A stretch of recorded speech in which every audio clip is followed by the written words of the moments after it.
Once we're live on a Roku channel, then I can bring you up, and then we'll be.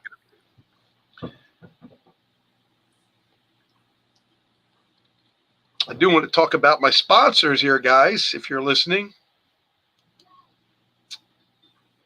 SFI, Street Family Club, and a bunch of others that are getting on board with us. Thank you all for being here. Thank you. It's going to be an amazing time here. Of course, I have a good friend. I've friended this lady a while ago. I mean, me and her have been friends for a little bit, and we find out we're friends with a lot of other people that are friends with us. And it's just it's a great thing to know. But I've got the wonderful and talented country singer, country artist, country songwriter, Lee Newton. Hey, everybody. Welcome, Lee. So tell me a little bit about yourself before we get started. Tell me a little bit about your music career, how you got started, and let's just take from the beginning you started. Well, you said your dad used to play guitar. Yeah. And that kind of opened you up a little bit. Tell me a little bit about that. Did. And that's where the first song come from that I wrote was Daddy's Little Girl. That was the first song I ever wrote. My dad was a cab driver, and I was a cab driver's daughter. And the only time I really got to see my dad is if I went and rode around with him during the summer at the cab stand. And he would always have his guitar with him. And so I was like 7 years old. And I picked up his guitar down there one day and started banging around on it. And and so he started teaching me how to play the guitar. And from that moment on, I literally fell in love with music. He played Hank Sr. and Red Savine and Boxcar Willie and just all the old greats, and Patsy Cline and stuff. And they, he really instilled that music in me. And of course I was young, so I didn't really get the full concept of it, but I just knew I loved to sing. And I loved when he bragged on me, when he would make his little recordings of me. Mm-hmm. And he'd have me sitting in the middle of the cab. Back then you didn't have to wear seatbelts, because I'm old. But yeah, he would like brag on me to all the other people that he'd pick up and stuff. So I loved that. And then as it went on, he passed away when I was 11. So I kind of turned to music after he passed away to get me through losing him. And I felt very close to him when I sang and did the music. So pretty much that's how it is. And then, I kind of got into adulthood years where, I joined chorus in 12th grade, 11th, 12th grade in Pisgah High School in Canton, North Carolina. And my first song that I ever got to do on stage was with a band, and it was a Lori Morgan song, because that's when I really knew that I wanted to be a country singer, and I wanted to be on stage, because Lori Morgan, when I saw her standing there on stage, and she was just absolutely elegant and classy and gorgeous, and she just sang so beautiful. I was like, that's what I want to be. That's what my dad was talking about. He wanted me up on stage. So I was hooked. And so of course I've just did stuff throughout the rest of my career, but that was the beginnings. And that's when those fires started burning in me, that, I've been on stage, I've sang in front of people. This is me. It's inside of me now. I don't do anything else. Once the entertainment bug bits you, it's kind of hard to say no, right? It really is, and it never goes away. So your first songwriting experience, you said, was Daddy's Little Girl. Mm-hmm. Did you actually wrote that? Did you start writing songs after that too? Or I did. That I had went through my life, and I've went through so much stuff, which I'm sure a lot of people has. And I knew that I had the stuff in me to write songs, and I knew that I had a lot to say, but I didn't have enough confidence in myself to write. And one day I just said, I need my own songs. I've got to have my own songs. So, the first lines came to me, 7 years old, staring up at my daddy. And it went into the song, and I wrote Daddy's Little Girl within that day. And something about that experience, and also having Lori Morgan, my idol, send me a video congratulating me on the release of Daddy's Little Girl really helped me and boosted my ego a little bit. I was like, oh my God. But it gave me a lot of confidence, and it just brought something out in me. And it's like the song bug hit as well. And I was waking up in the middle of the night with lyrics, and I would be by my bedside, like writing them down or humming them into a microphone. And it's not stopped. I have been writing nonstop for about a year and a half now. Wow. Yeah. So you just been tearing it up, as they say, right?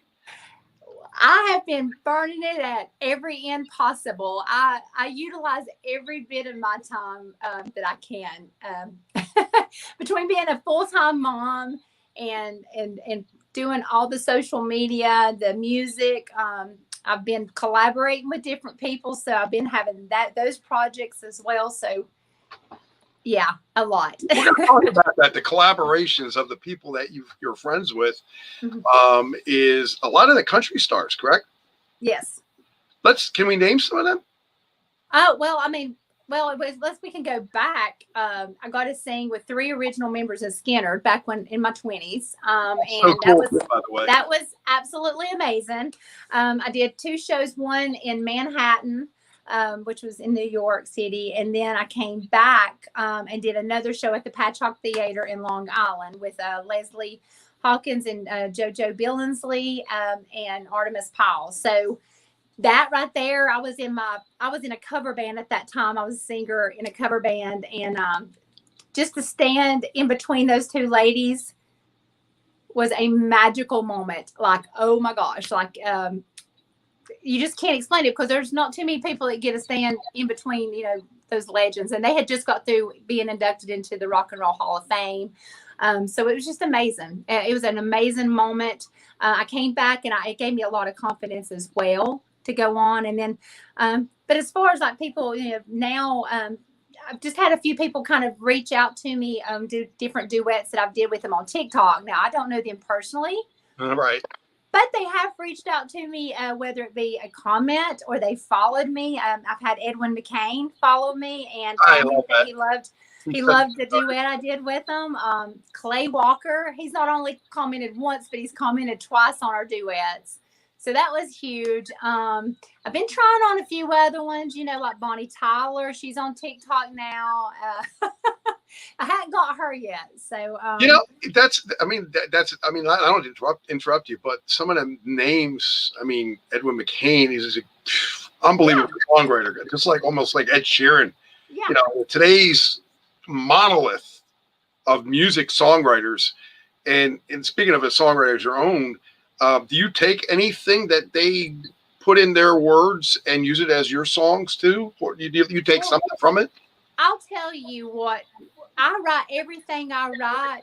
It comes way down deep in my soul. And every lyric that I write is attached to something that I have either went through in my life, or it has been something that maybe I have seen a friend go through. Mm-hmm. But like the one song that I just wrote, I hadn't even got it recorded. We're going to be recording it soon, called Your Hat. But it has a lyric in there, and it says, "I'll always love your heart." Well, I got that lyric from my little boy Cash, and he looked at me that one night and he says, "I love your heart, Mommy." And so, you just kind of find little phrases, and they just kind of like work into your songs, and that just makes them a little bit more special. So, but yeah, I just take experiences, and they have really helped me with my songwriting, and it's helped me just get through certain times in my life, for sure. And we've all been through them times. We really have. And I think, like you said, you learn from them times, but you also learn to bring the value out of that time to put it into a song, because what better way to tell your story? Exactly. And, and that's the one. And I thank God for giving me this gift of being able to put my words onto paper and then transpose that into a song. And as a songwriter, the best compliment and the best feeling that I have got out of this, but from all the songs, but from Strength of a Woman, which is on the new album. I can't wait for that. Oh my gosh. Strength of a Woman has been the biggest woman's anthem that it makes me cry every time I hear it, even still. And I have so many women that has reached out to me, telling me stories of how it's got them through different, just different times in their life. Just in this short period of time, they're sending pictures of them fighting cancer and them battling cancer and they've won, or they went through domestic abuse and they got out of that relationship, or they've lost a child and they're dealing with that grief, or they've lost their spouse. And they are, and people just celebrating women in general. The men have even stepped up and they're like, hey, and I've posted a lot of the men on TikTok that's like done videos with Strength of a Woman. And even Rick Savage, big old Rick Savage, the wrestler, he's like doing a thing to me. He had sent it to me. One of my friends, Marnie Queen, had got him to send it. And he's like talking about, go listen to Strength of a Woman, take a bubble bath, I want to reach out to a couple people. My one friend, Sal Search, is actually, he was a singer-songwriter in bands as well, and a producer, movie actor, every kind of thing. Sal Search, a great guy in New York. Mickey Galena is another friend of mine, still a music songwriter, singer-songwriter. A lot of my friends are singer-songwriters. Now, I don't want you to be intimidated, but we feel like you're in a company of your peers. Oh, my gosh. No pressure. No pressure at all. No pressure. No pressure, because listen, we all go through that time where, is the song good enough? Is the song what we want? But Strength of a Woman and all these songs that you're talking about, they show the depths that you reached, to the point where, you're bringing other people out of their depths. Yeah. And you're reaching them on an emotional level so much that many people don't even understand that. And that song level is amazing, because your choice of words in a song brings out that the emotional, as you said, to the other people. So you're awesome. And thank you. Well, I mean, and I've went through it. I've wrote it. That's the one thing I've heard. You don't go into something saying, "Oh, this is the great song," or this. You let it speak for itself, right. and you try to bring out that emotion in that song, and you try to reach people on that level, and you try to think, what are those words saying, and what are they doing? Are they going to comfort somebody? Are they going to give them that extra to be like, okay, I don't have to take this. I want it all. I want to, I ain't putting up with this, so, and I told people, it's funny, at the release party, I'm like, I promise I've got love songs too. I mean, they're coming. You have a little bit of everything. And I think that's what people need to know about you. You're such an accomplished person that does a little bit of everything, that creates this great response of people that understand what you're talking about when you're talking about stuff like this. Well, my main thing is, and this has been since, from the beginning, even back in my old band days, I don't look at people as fans. I sometimes, you have to use that word, but I don't like using that word. They are my people. They are my family. They have invested so much time into listening to me and to commenting me, to find out about my life. They have really, they have become my friends. And I know that with everything picking up as much as it has, I have not been able to respond back to people the way I used to, but I really always try to comment back to people, to engage with them, to let them know that they matter to me, because they do. I mean, I would not be able to even been where I am right now without them, because they were listening to my little videos as I was posting them in my living room, and they were encouraging me, getting back into it. So they're the backbone of me. There you go, Lee. He's telling you he's got an award-winning song. He's telling you can have it. Oh my gosh, Can't Love Without You. Oh my gosh. And Sal's a great guy. I mean, I'll get in touch with all these people. You never know who you're going to listen to, who's going to be listening to you, who's going to be watching you, or where they're going to be watching you. So I appreciate all my friends out there, and Sal's one of them. I've been trying to get him on the show for years, but come on, Sal, you need to get on the show. Sal, you got to come on, bro. But you're right. You never know who's going to be watching. And I know through this journey in the last few years, and especially in this last year, I went through so much. And God has guided me every step of the way. And I've just trusted my gut. And I know that I've wanted this. My goals have never changed of what I want. I've got a message, and I want to get it out there to people. And I feel like I have tons to say. And I think that God's given me this platform. He is making things happen with the help of my daddy sprinkling fairy dust. I know it. I feel it. every ember in me. And that's so beautiful too, because you're a testament again to what women need. Somebody to say, listen, yeah, things get rough, things get rough, but I have a 5-year-old. I can still do this. Exactly. So Exactly. what do you say to people that say they can't do it? They don't have the time. They can't. Oh, no. I tell them they can make the time. They can do it.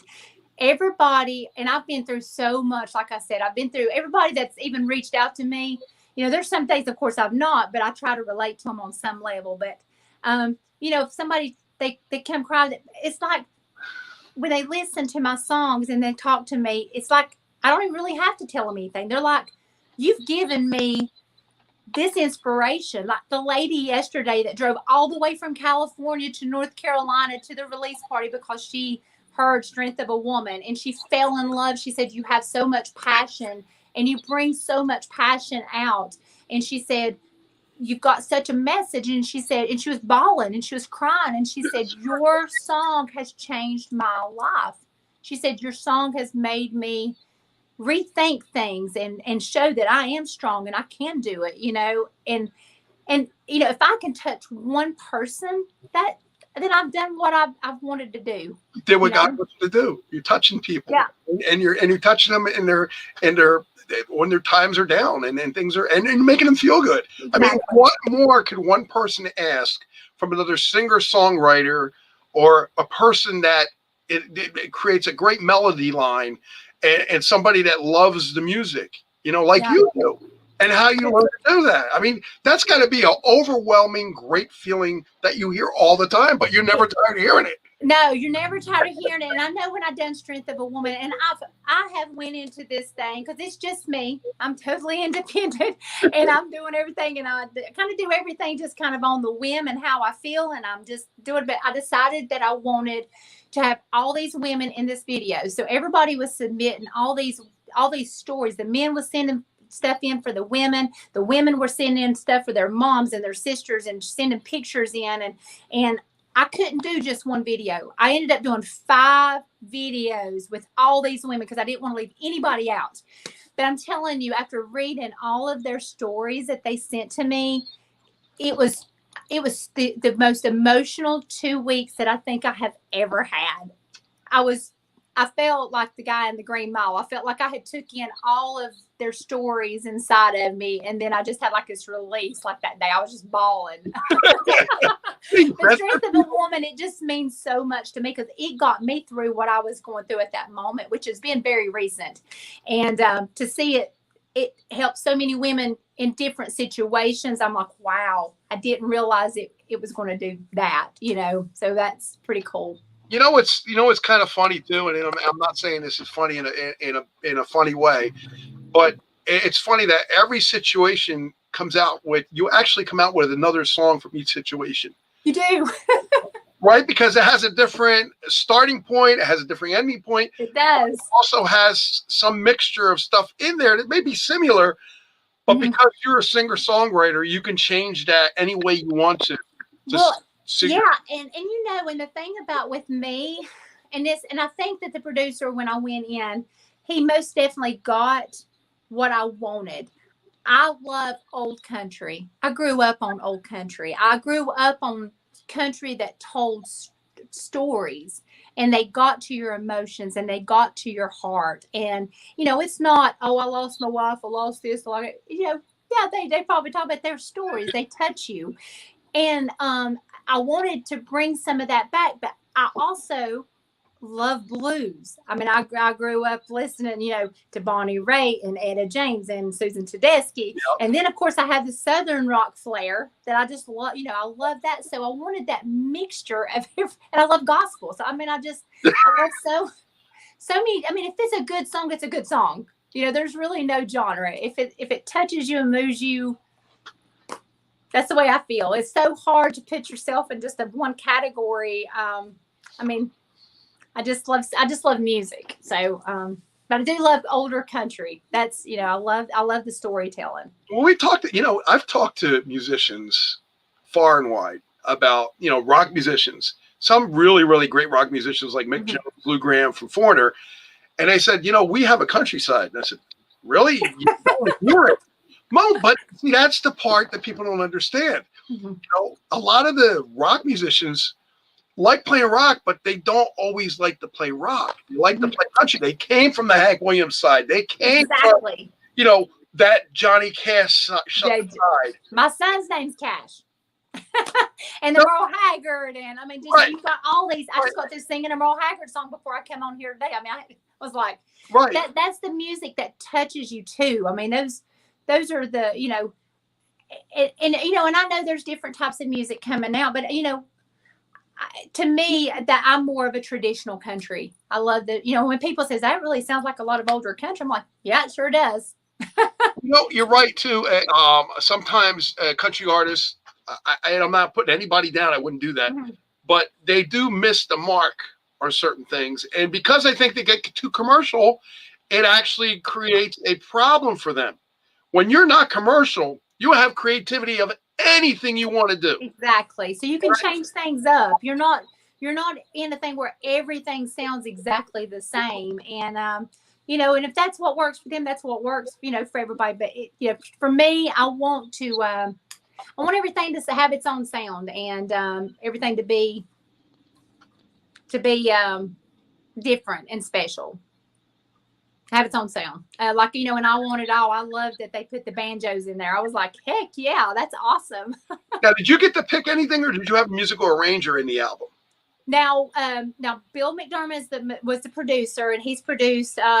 He produced some of George Strait's, Tim McGraw's, Martina McBride's, Emmylou Harris, and he was great. When I, you know, got in the studio, we sat down. I had already sent him like my. Well, I lost your audio. We lost it's back. I came back, but yeah. So I can't remember what I was saying now. You were saying about all the About Bill, yes. And so what happened is you know, we did that, then the musicians came in, you know, and they kind of, everybody just kind of put their creative juices together, and you know, we just kind of like, okay, yeah, that sounds great. Yeah, no, we better not do that, or oh, well, let's add this, or no, do it the way she played it on that, you know. So we just kind of all created it together, and it turned out to be magic. Every song, I'm proud of every song that I've got on there. And it really spoiled me bad, because I could be in the studio all the time. That's another addiction. That's a problem. I mean, That is an addiction, because I could be there all the 3 time. albums easily, and you know, you have so much material as a writer, right? Yes. And you still have to pick. It's like going to an Easter egg contest, right? Yes, And pick yes. the best Easter egg that you want on that as a, you know, but there's so many of them. I know. And what's crazy is, you know, because when you're writing a song, you hear it in your head, and you're writing it, and you most definitely you know, you get your sound stuff, and you got your sound in your head, but you know, when you get to the studio, it most definitely turns into something different, and it turns in, like you said, magic. Like when you get in the studio, so when you're writing a song and you're trying to pick those songs that you're going to do, you're like, well, what's this going to turn out like? You know, because when you get in there, you know, you're going to add all kinds. It's going to turn really different. Oh yeah. Oh, I'm gonna go and make sure that I go and accept your request. Thank you, Sally. Listen, I appreciate you being here. I appreciate, like I said, everybody, all my friends, Yes. including Lee. But we're going to talk a little bit more about the magical music that you created, because, like you said, you did create other music before that. But as a singer-songwriter, you know yourself that every one of them is a prized possession. And It's like your baby. It is. I think Anna Marie said that. She said, you brought another baby into the world. I'm like, yes. And again, we talk about Anne-Marie Pacerno, but she's such an awesome person. And Yes, she Bob is. Gilpin and Steve Owen that were on, Jimmy Parker, and all the people that were on Bonfire. Always got to give it up to them, because they took part in that, you know. And I don't like to say too much about my song, because this is about you. But I bring it up because then people are just freaking amazing, to want to work with people that really don't know a lot about music, or won't know a lot about songwriting, Mhm. and create something unbelievably for that. And there's a songwriting team that will do that for you. I've heard of that. They are amazing. They'll take a newspaper article and they'll turn it into a beautiful song. That is crazy. They just word it, and they get a chorus line. They get it's just amazing. Well, and it's crazy how songs come too, because I was just having a conversation with a friend the other night, and we were talking, and he was showing me this video of someone he knew, and a big songwriter, and it was true, because they were talking about, because we were actually co-writing a song together, and when I was watching this, it was saying, he was saying, some are gifts to where they just come really quick and they're easy, and then some are the ones that you have to craft. And you might have to work on them a little bit and piece them together, but they're more of a craft song. And that's true. Some come out of the blue and you can write them just like that. The other ones, I've had some where I've had a chorus I've had the chorus for a few months, and then I come up with the other just like that. So it's weird how all that happens, but when it does, it's magic. It turns into that, like, oh yay, I got it. There it is. Oh yeah, just amazing. I know, and that's the other thing too, because Jack Templin, Tempkin. He was actually one of the writers for a lot of the Eagles songs, "To Kill a Sunrise" and "Best of My Love," with Glenn Frey and Don Henley, and of course, what a great team.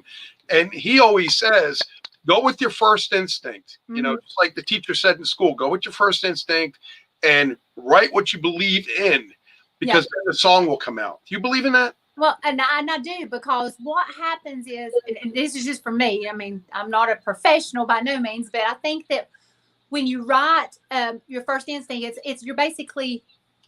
you're writing how you're feeling, so it comes out pretty natural. So it's something that people are going to relate to more, and they're going to sing it because they're going to feel more natural to it. When you try to tweak it so much, I think that maybe it might take away from it. So, thank you so much.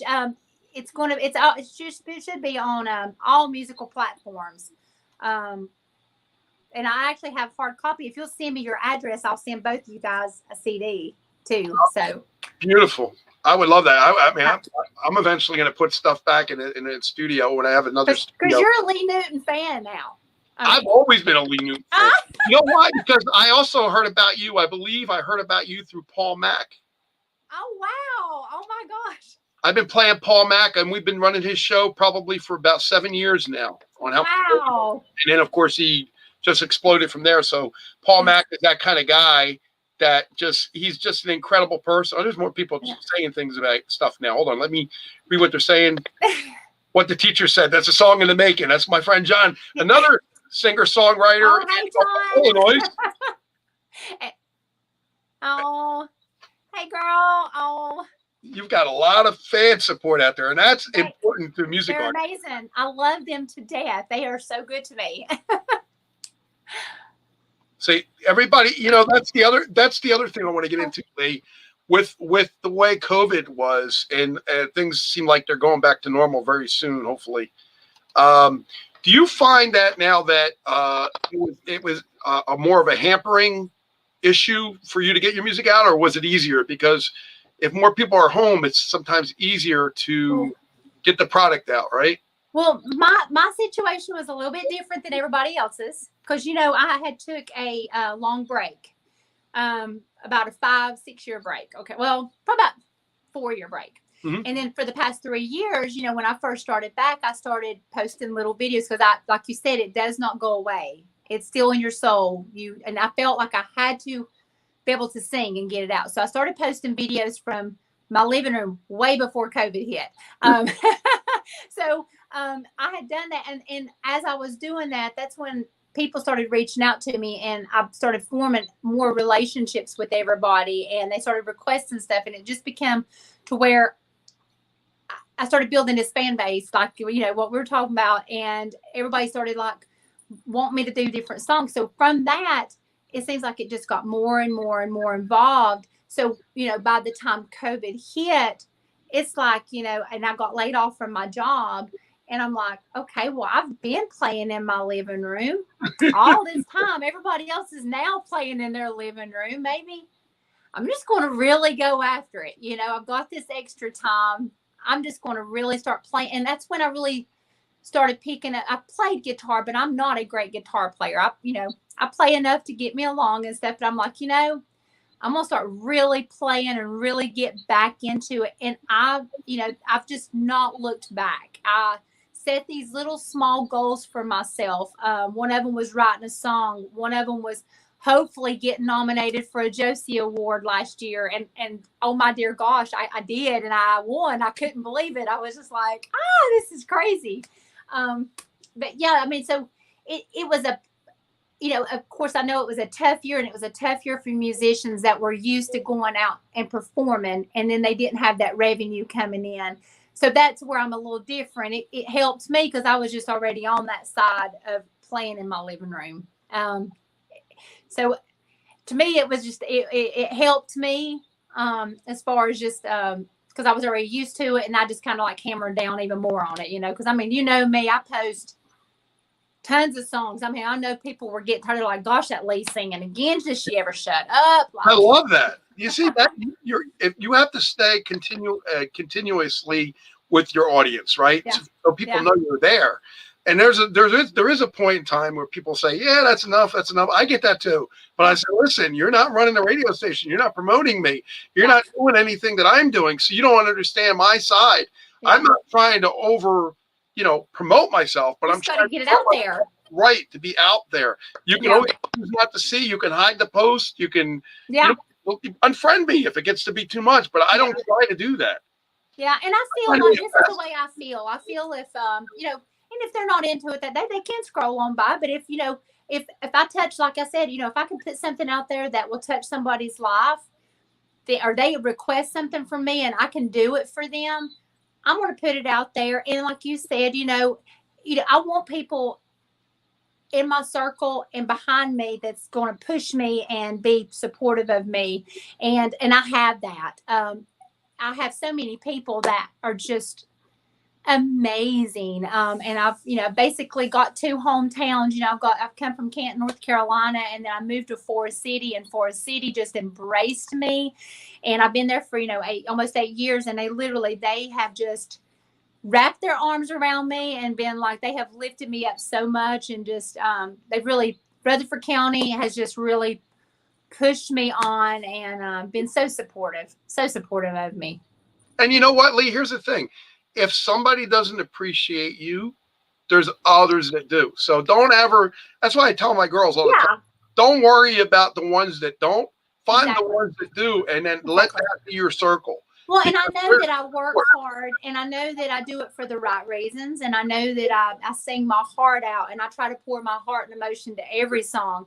And, like you said, if somebody is not, then, I'm not the one that's for them. They've probably, there's tons of artists, and that's the reason, that's the beauty of it.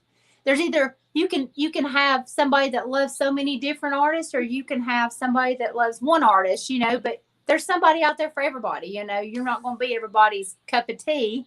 But yeah, I mean, I hope that I appeal to a lot of different people. I try to do different stuff to reach them on a more intimate level, to where I can become a little bit more, closer with them, and bond with them. Because that, to me, that's my number one. I love my friends.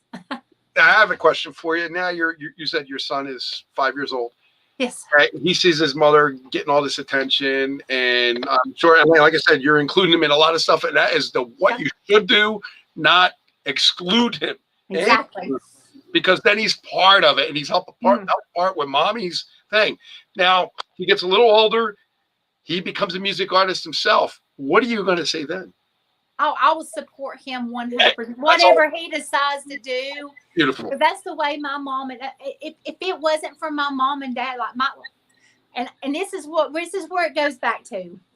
My daddy used to set me up on the coffee table. It was an old wood coffee table when I was little. I was 6, 7 years old. And I remember him setting me up there at breakfast time on like a Sunday morning when he was off, which was very few and far between. But I remember him setting me up there, and he'd play the guitar, and I would sing, and he'd say, because I was named after Brenda Lee. So he'd say, Brenda Lee, you're going to be on the stage of the Grand Ole Opry one day. And he says, I'm going to be in the front row. And I've never forgot that, Gene. And that is my ending goal. I mean, I'm speaking it into existence. I will be on the Grand Ole Opry because that's such a prestige honor to be invited on to play at the Opry. It's not about how popular you are, how many albums you sell. You know, it's about integrity and morals and just what kind of person you are. And it's an honor to stand in that circle. So that is my goal. That is my goal. And I have had it since I was a little girl. And I'm putting it out there. So if anybody knows anybody at the Opry, Brenda Lee number 2. I love that because, you know, I'm a big fan of Brenda Lee. I mean, I grew up in the 60s and Brenda Lee was all over. I mean, you know, Christmas time and walking around the Christmas tree. I'm sorry. Oh my God, who can forget the way she sang that song? But it's not, you know. and you know, I literally, you know, I was, you know, named after Brenda Lee. Tanya Tucker and I share the same birthday. It's just destined.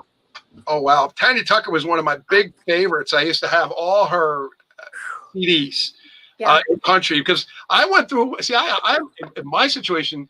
I was a musician.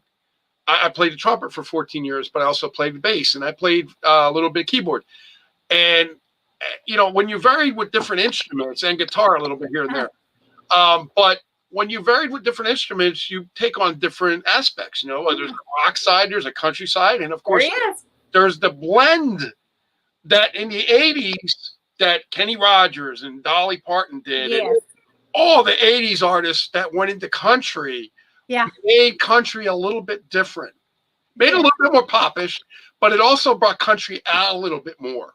It did. And I think everything is, you know, it evolves just like us women in our outfits. I mean, so you keep it long enough, it's going to come back around.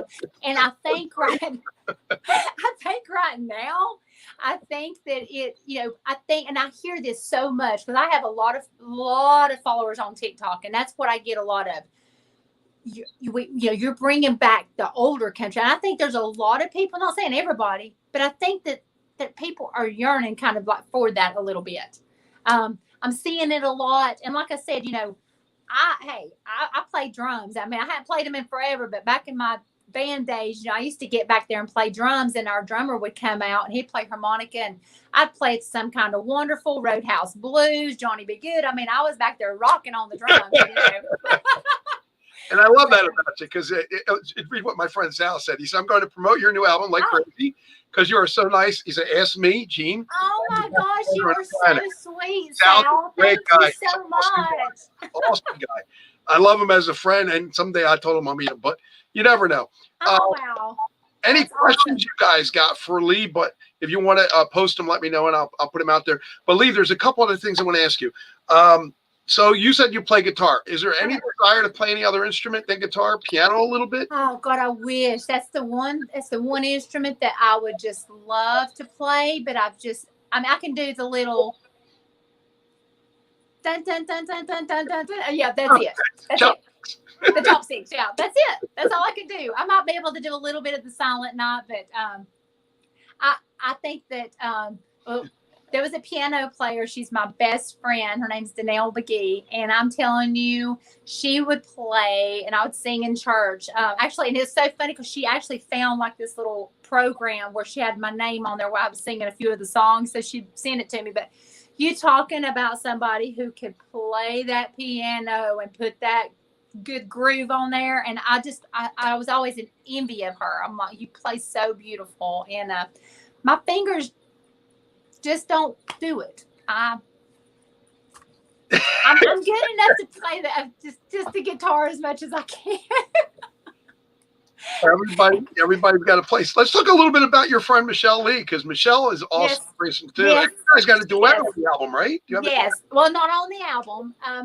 She's got it on her album. Oh, her album. Okay. Yeah, she's putting it on her album, and this is a song called "Liar" that she had wrote several years ago, and she asked me to be a part of it, and so we made it into a duet. And oh my gosh, we just got through wrapping up the video for it, so it was absolutely amazing. You guys are going to be just blown away with it.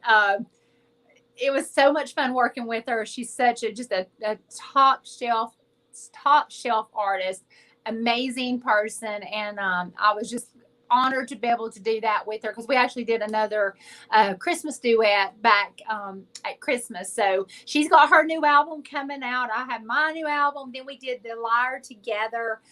So there's a lot going on there. So let's go over some of the songs on was it Undamaged? Yes, Undamaged. Let's go over some of the songs. Strength of a Woman. Yes. We talked about that. Let's talk about some of the other songs on the album. I Want It All. Yeah, I Want It All. That's one of the songs, right? Yes, it is. Now that's about you.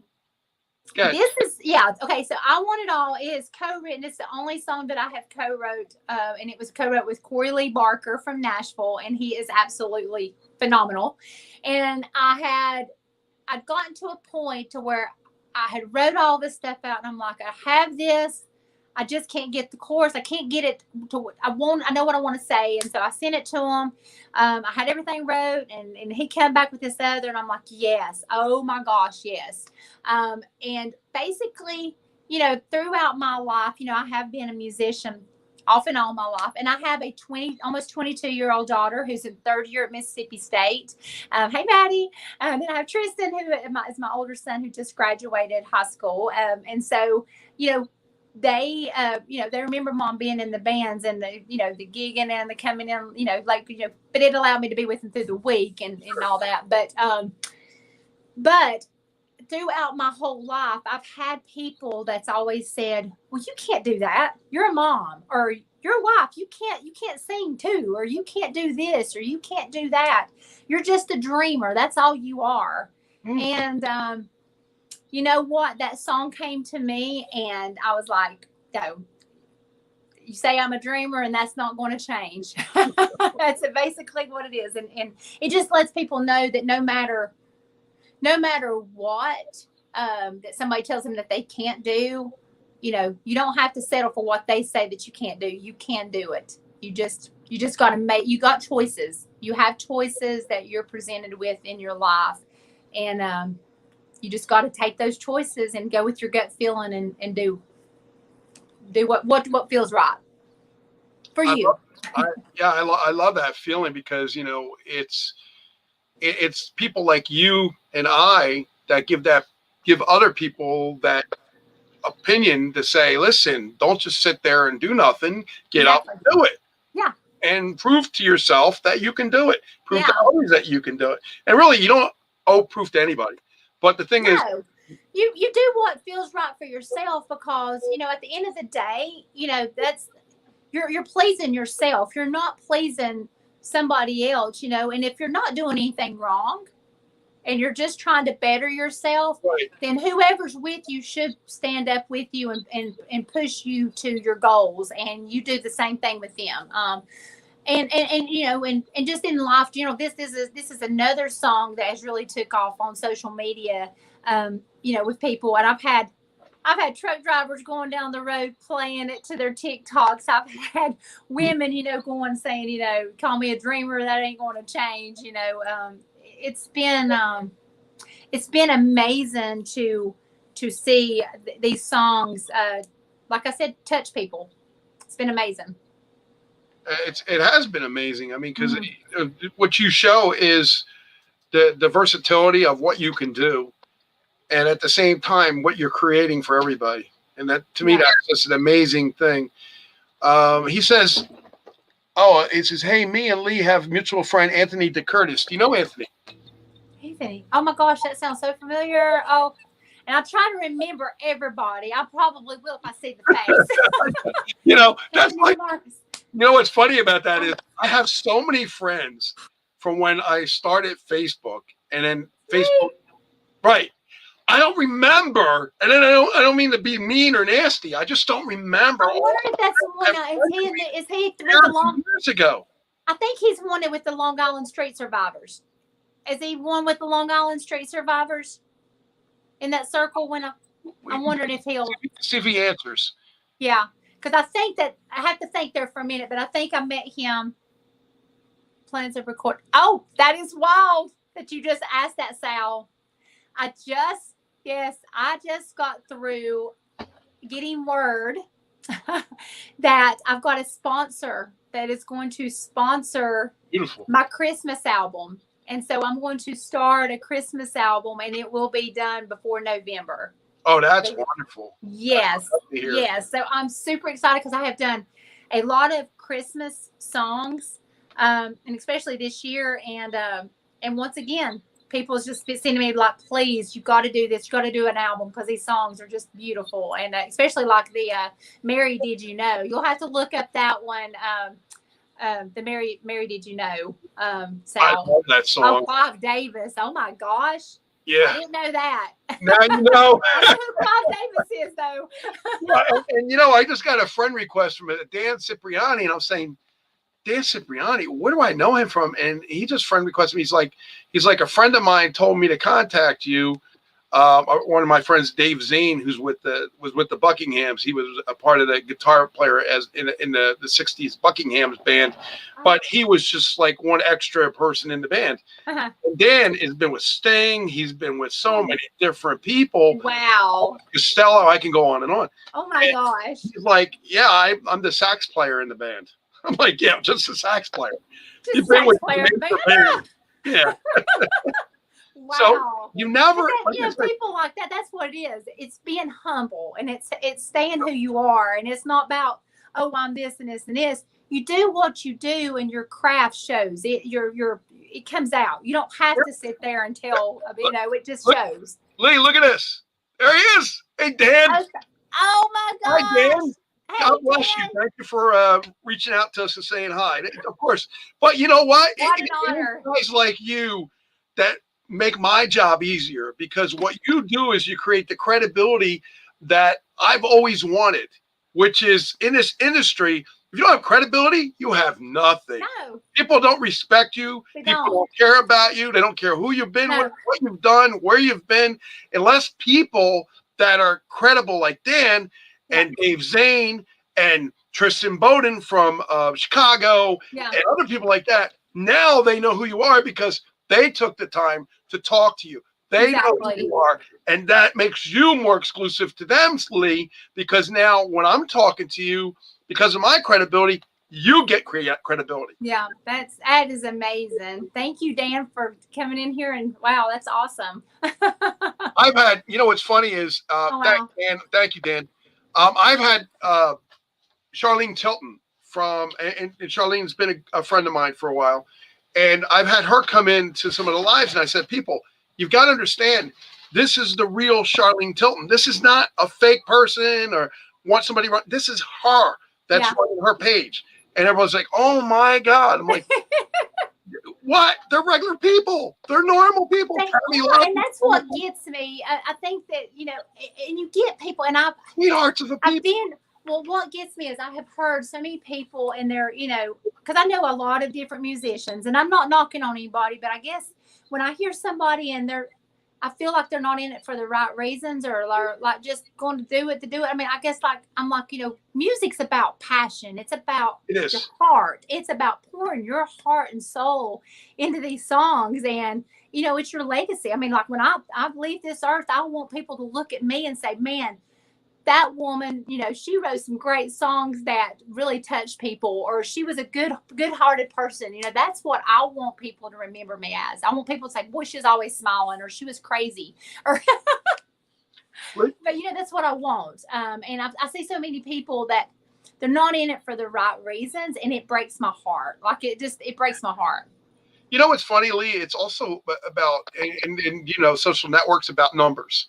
And when people look at the numbers, they say, oh, well, your numbers are down. I said, yeah, but are you seeing the people that are coming to my shows? Are you seeing? Are you not looking at the quality of the people that are coming to my shows that are millionaires, billionaires, people that are in the know, people that are taking time out of their day to come and say hi? And that's what I see. I don't care about the numbers. That's me. And, and I'm not, well, you look at me, and I've worked, and like I said, I do everything on my own. So the only thing, I've tried to work my social medias, on TikTok, of course, I've got a lot more followers and stuff. I think I'm like up to 78 something thousand or something like that. But that's, TikTok, that's, it's a different world than Facebook. And Facebook, you've got a lot of artists that's got 500,000 or on up there, and I've got like 4,000. But my people they're genuine, and I'll sit there and write back to everyone. I'll sit up all night long commenting back to people. and that's the true person that you are. That's the superstar, I call you, because you take the time to write these people. I would take the time and say, thank you so much. Thank you for that.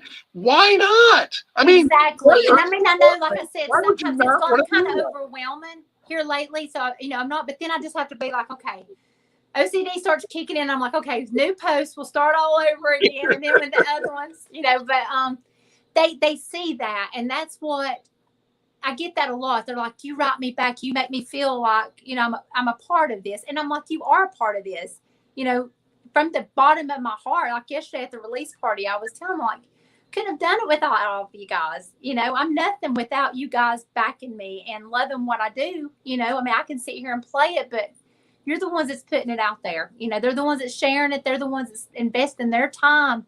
I can at least sit up and write back a comment. Thank you. Right. And I think that's the important part. So it's a two-way street. And if you think it's a one-way street, you're probably not going to go anywhere. You're not. I had an artist the other day reached out to me, and I'm just going to say this real quick. He reached out to me, he says, I've got a song I want you to hear. I said, okay, send it to me. So I made a song. I listened to the song. I love the song. I said, oh, it's great. This is a great R&B song. Mm-hmm. And he called me on the phone. He said, you didn't play it yet. I said, no, I didn't get a chance to. I didn't even get a chance to download it yet. Then he called me again. And but see, this is what happens. And he said, well, you didn't play it yet. I said, no, I didn't play it yet. So now this is the part that I tell people you have to be careful of. You can take a good thing and ruin it. You can. By being over persuasive. Yeah. And trying to get something going. When I know about his music, I know about his song, I was going to play it. Exactly. He talked you out of it almost by the way he was acting. He kind of ruined it. And I told my daughter, I said, listen, I love this artist. He's a Christian artist, but he's so overzealous and he's letting his career path get in the way of letting people hear his music. Yeah. And I think that's more important than, I want my music to get out there, but at the same time, don't overshadow it. Don't over it. Exactly. Push it. Because it's like people that's like a salesman. You put it out there, you let people know what you got. You don't keep on because you're going to get them to thinking, okay, they're over talking so much. Why are they over talking so much? They're trying to push it on me. And that's what I got to look at. I mean, I have to look, if he's going to do this to me now, what happens when it's number one on my station and I'm going to be playing it every day? Yeah. You're going to be saying, and I've got this for people too, Lee. You're playing me too much. I still don't know what that means. What does playing me too much mean? Because the artist what the artist wants you to play him a lot so different people at different times can hear him. But no, that doesn't work that way in some artist bands. Oh my gosh. Yeah, just to be considered to be played would be amazing. So oh yeah, we're gonna have her share information. We're gonna have her share where you can buy her album. I've got my new website just launched yesterday. I'm so proud of it. I have saved so hard and got my brand new website. It's LeeNewtonMusic.com. It's got everything on there. It's got email. It's got everything. But yeah, I'm so proud of it. All right. Did you choose Lee Newton Music because somebody already had Lee Newton? Well, there is a woman, a girl that's got blonde hair, and she is an actress and a comedian. And her real name's Rose, but she goes by Lee Newton, and it's the same Lee. Yeah. Oh, her name is Lee Newton. Okay, she goes. All right. I don't even want to get into that. Okay, her name is Rose, but she goes by Lee Newton. Okay. Yeah. She's pretty up there. Yeah. I mean, she's probably sitting there going, "Who is this Lee Newton?" No, in about a year from now, she's going to say, "What am I? What am I doing?"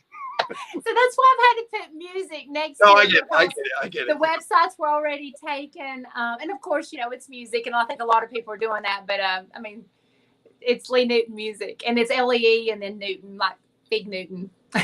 And if you can manage it one day, I do a Zoom network meeting call that's once a month, the first Thursday of every month at 8 p.m. That's why everybody knows the first Thursday, 8 p.m. every month.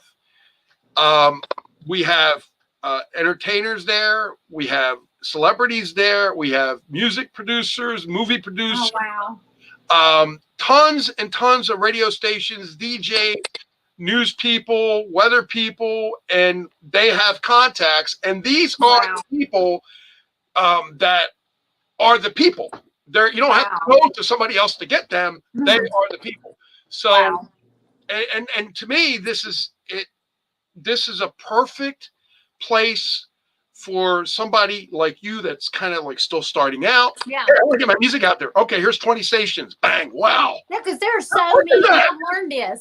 And how much does it cost you? Zero. Yeah. See? I'm telling you, there's so, and I'm learning this as I'm going, there's so many different ways that you have to do every little thing and this and that. And yeah, I'm learning. I'm green about it, but yeah, it's been a learning process. And luckily, like I told you, I have had several people that's been in it for 30, 35 years plus, that has like kind of took me in, and they've said, God sent me, or God, and it's like, okay, and it's like I said, little blessings, and they're just kind of like guiding me, and they've just been really, really great, trying to help me and stuff. And I think that they told me, they're like, you've got a message, we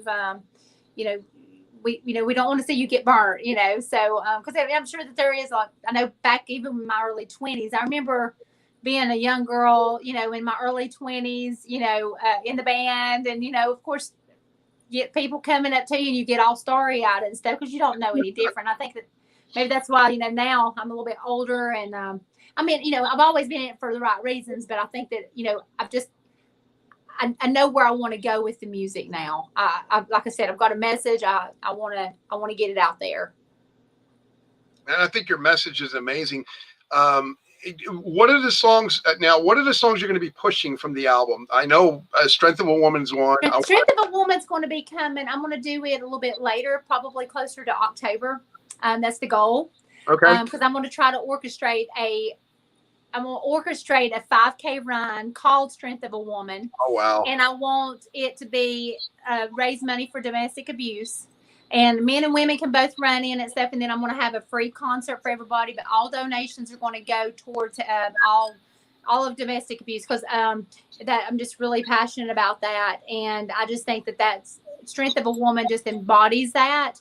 And I really want the shirts are going to be really cool because they're going to have like the phoenix bird on it, because the phoenix represents, oh my gosh, like, because you've been beat down and you come rising up and you're stronger. So, so that's coming hopefully, closer to October. But yeah, "I Want It All" is probably going to be the first one that I'm pushing. I've already in the works of doing a video for it. I'm so excited. It's so cool. I'm so proud of you. I mean, you've got so much great stuff coming from not only this album and many more. And you said you have some more tracks, so that's even a more phenomenal, another time. But I just hope that you appreciate the people. Now, listen, when you talk about domestic abuse, I went through that with my mother. My mother was abused by my dad, and I was abused by him. So I am a victim of domestic abuse. But it doesn't mean anything, because I'll tell you why. It shows that you can come from anything. Just like you said, the Phoenix. Yeah. We come from the burning ashes. Down in the ashes. And bang, we blew it apart. Right there. And it makes you stronger. And I think that's where it comes back to choices. And I think that, and through my life, I have had several different, things happen like that. And I'm just very passionate about that cause. And I think that, you can either stand there and let somebody be a victim and you crumble, or you take that and you take it inside and you don't get angry to where you're there, because you're still letting them win. You take it and you use it for the good, and you come back stronger. So there you go. Well, we learn from it, right? We learn Yeah, you and do. we teach others. Sal has a question for you. He says, "Is there a video of this song so you can post it all over the world?" Oh, there's not one, two. I want it all. Yeah, There's a bunch on the Lee Newton music for the for Strength of a Woman. I took all the women's pictures. There's five. I named them different one. Unbreakable, Undamaged. I did a bunch of different ones. So oh, thank you so much, Dale. Thank you. Great people supporting you. And here's the thing, Lee. I know it's 7 o'clock. I mean, I don't really have anything scheduled, so if you want to go longer, we can. Hey, we can go. You're talking to my mouth all night long. I mean, I'm a DJ, so I can sit here and talk to you all night long. It's my attention. I don't have to worry about somebody saying, "Oh, wait a minute, no." No, I'm enjoying it. You're talking to someone who loves to talk, so that's that Southern rock charm. it is. It is. So let me ask you. So your music, say if it got involved, say with professional wrestling, or it got involved with different people or different personalities, you'd be okay with that, right? Because it would expand your music. Yeah, most definitely. Most definitely. I think Strength of a Woman and what you're looking for at the end would be great for the women's wrestling, no matter what wrestling venue decides to use it. But that is a great song. Well, I think it's for that. It's for women who's battling cancer. I think it could be for women going through domestic abuse. It could be for any woman that is going through a hard phase in her life. I think it could be used for so many different things. Strength of a Woman, even if it's not my song, I'm just saying it has touched me so much. And I mean, like I said, I hear it. I just cried yesterday hearing it again. It's just such a powerful, I don't know. It's just such a powerful song. Absolutely. Absolutely. I love the whole, can you give us a little bit of the lyrics in it so people can hear it? Not, you don't have to sing them, but you can just I don't mind to sing them. you can sing them if you want. I'm a warrior getting through this crazy life. Might get knocked down, but I got God on my side. Don't stop believing, 'cause the sun will shine again. And on your darkest day, remember you got a friend. When you're feeling low, don't know which way to go. Life doesn't always have to be this hard. And then he goes into, you might get knocked down, but don't forget who you are. I love that. It's so, like I said, so empowering for women. Yeah. And not only that, the whole album is, it's called Undamaged, correct? Yes, Undamaged. And I don't have a song called Undamaged. I just took all of the songs that were on there, and I have come out of this undamaged. Where somebody thought maybe I was going to be damaged, I'm not damaged. Yeah, that's another thing.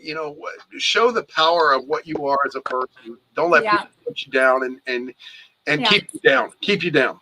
Exactly. You don't want to be weak. And I don't want women to think that they have to be weak. I want them to know that they can be strong. And I'm not male bashing by no means. Not at all. Not at all. Not at all. I just want to be able to empower women, and I want men to maybe listen to my songs. And I have gotten this. I want men to listen to my songs and be like, man, we really might need to treat these women a little better, or maybe, or just maybe kind of like think of it in a little different light. Like, man, okay.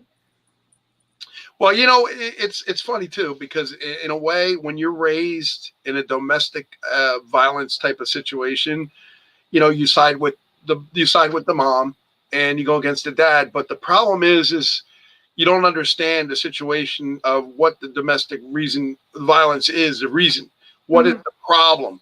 And trying to get to that is very, very hard when you're going through it. Yeah.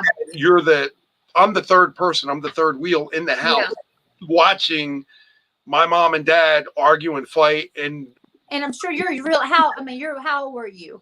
I was very young, like maybe like 6, 7 years old. Wow. And that went on to probably, let me say, probably about 15. And then I hit my dad really hard with the fist, and I punched him and I floored him, and I told him I was sorry, but I don't want him talking that way to my That's mom. right. That's I've heard that. I've heard that a lot, And we feel it bad is. because we're hitting our father. But you're taking it for your mom, Right. And that's and right. you know, That's and I right. know that puts you in a different situation of having to be that child, being in the middle, and growing up to a teenager, and then you're that person that's going to defend your mom. And I've heard this story before, and it just breaks my heart because I know that puts you and people in a situation to where a child should not have to be in that. And I know I don't know what your situation was with your mom. Did she stay that long, or did she eventually get out? The Or whole time she really, in an old Italian relationship, they were told that they had to stay with the person. And, when you're actually the son of the mom and dad, mm-hmm. you don't want your mom and dad to break up. You don't know what's going on, but you don't want them to break up. Yeah, because you're afraid that you're going to either have to be, Right. you don't know where you're going to be. And that's, and I'm sure, now, it's hard now when couples split up and, you got kids, and it's just so hard. It's just a hard situation for anybody to have to go through. And I hate that you had to go through that. I know, but again, it's a learning experience. Both my parents are dead now. And, it's one of them things where you just learn, like you said, you deal with it at the time. And how do you learn from that? You realize that, when I got married and had kids, I wasn't going to be like my dad. Exactly. I was going to be more compassionate, over compassionate. Exactly. And exactly right. My wife, that's why we've been married 29 years. And that's your choices that you took from that situation.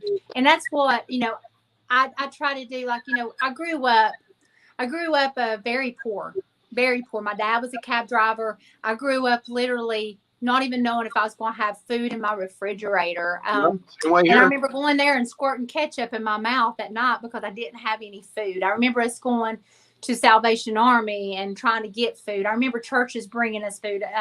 I remember my mom being an alcoholic and being very abusive.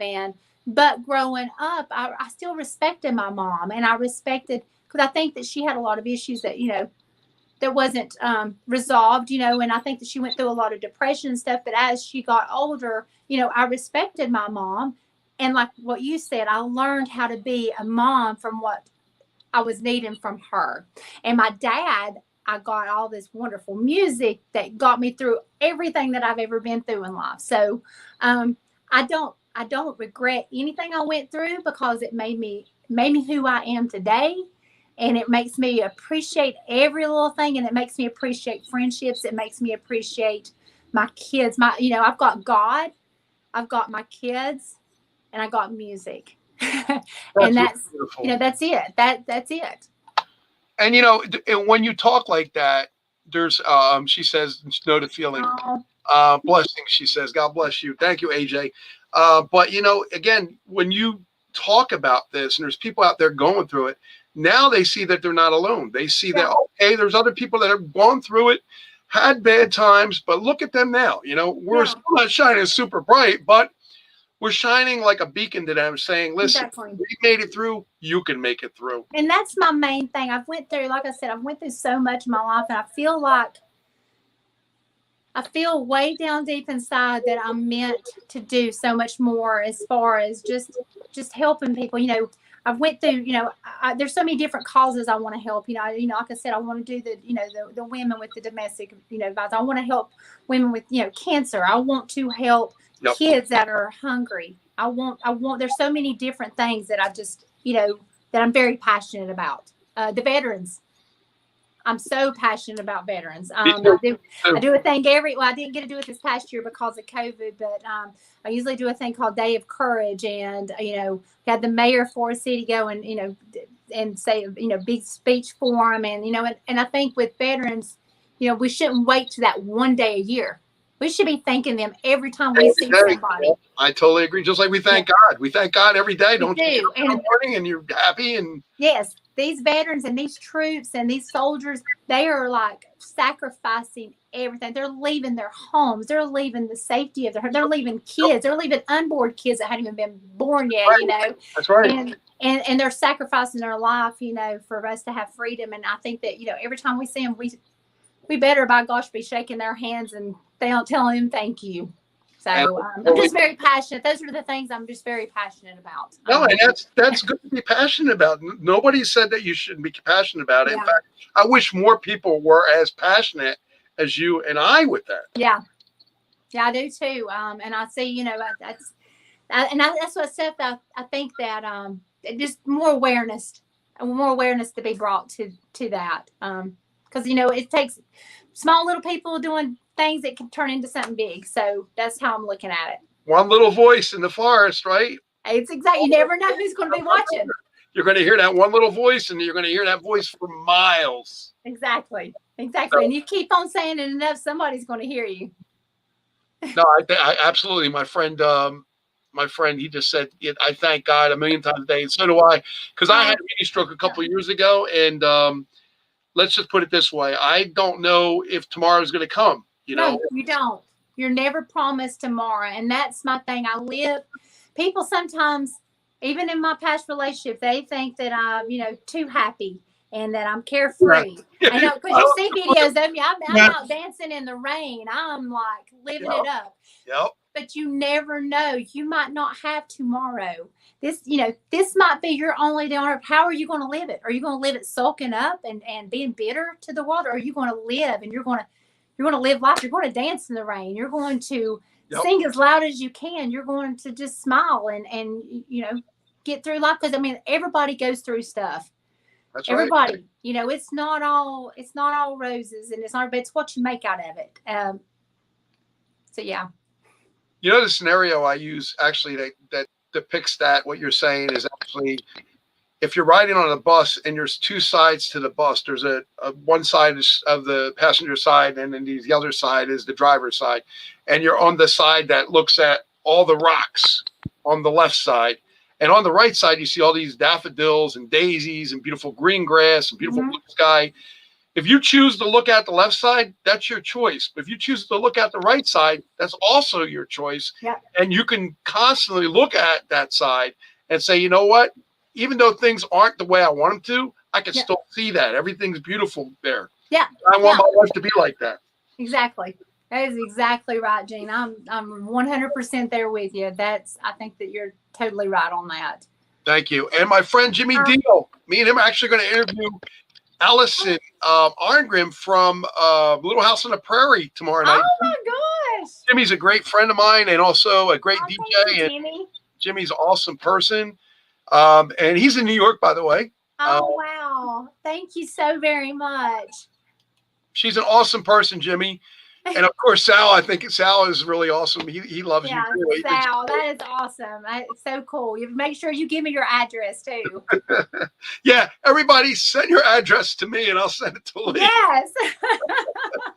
I'll make sure you get some goodies. That's for sure. So Lee, we want to get your songs played. So they're going to be played, of course, on Hamilton Radio. But where else? Spotify and other places. They are right now. And just to put it out there, I went through a different distributor, and you have to kind of maybe search them, but they might be under Undamaged. But some people are having a little hard time, but they are supposed to be on every musical platform. So you're talking Spotify, Apple iTunes, Pandora, Amazon Music. So they should be everywhere.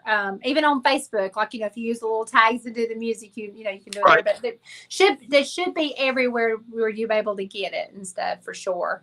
Awesome. Okay, great. So your email's on LeeNewtonMusic.com, people. LeeNewton.com. And you can find out more about it. That's going to have upcoming gigs and stuff in your area around. It has everything. It has the upcoming shows. It has videos. It has all the interviews. This interview will be on there. So as well, I'll upload it. But it just has everything. I love the way the website turned out and stuff. And of course, anybody can find me on all social media, TikTok, Instagram, Facebook under Lee Newton Music as well. I'm always on all of them. So let me ask you one question before we go. Now, social network do you favor the most? Because I know some artists favor Twitter, some favor I don't have Twitter. See, some people Facebook, some Instagram, some TikTok.